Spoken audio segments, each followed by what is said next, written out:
আসন্ন ত্রিস্তর পঞ্চায়েত নির্বাচনে ধলাই জেলা পরিষদের 7 নং আসনের বিজেপি মনোনীত প্রার্থী অনাদি সরকারের সমর্থনে আজ সালেমা ব্লকের অন্তর্গত মেছুরিয়া গ্রাম পঞ্চায়েত এলাকায় বাড়ি বাড়ি প্রচারাভিযান সংগঠিত করা হয়। সকাল থেকেই দলীয় কর্মী সমর্থকদের সাথে নিয়ে বাড়ি বাড়ি প্রচারে যান প্রার্থী অনাদি সরকার। সকলের কাছে হাত জোর করে ওনাকে ভোট দেওয়ার জন্য অনুরোধ করেন। এই গ্রাম পঞ্চায়েত এলাকায় পঞ্চায়েত প্রার্থীরা ইতিমধ্যেই বিনা প্রতিদ্বন্দ্বিতায় জয়ী হয়েছেন। পাশাপাশি পঞ্চায়েত সমিতির আসনেও ভারতীয় জনতা পার্টির প্রার্থীরা জয়ী হয়েছেন। শুধুমাত্র জেলা পরিষদের 7 নং আসনে নির্বাচন অনুষ্ঠিত হবে। সাক্ষাৎকারে অনাদি সরকার বলেন, জয় নিশ্চিত, আগামী দিন এলাকার উন্নয়নে কাজ করে যাবেন। আজকে আমি মেচুরিয়া গ্রাম পঞ্চায়েতে আমি 3 নং ওয়ার্ডে এসেছি ডোর টু ডোরে।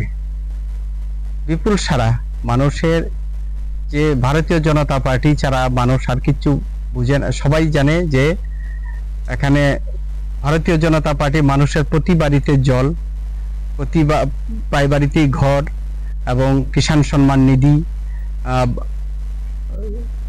বিভিন্ন রকম মানুষের সুবিধাভোগী যা আছে সবাই পেয়েছেন।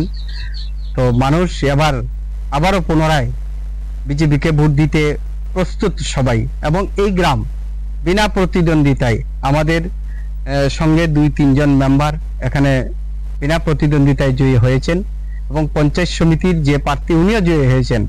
এখানে বিরোধী বলতে কিছুই নেই। কংগ্রেস সিপিএম এর কোনো প্রার্থী দিতে পারে না।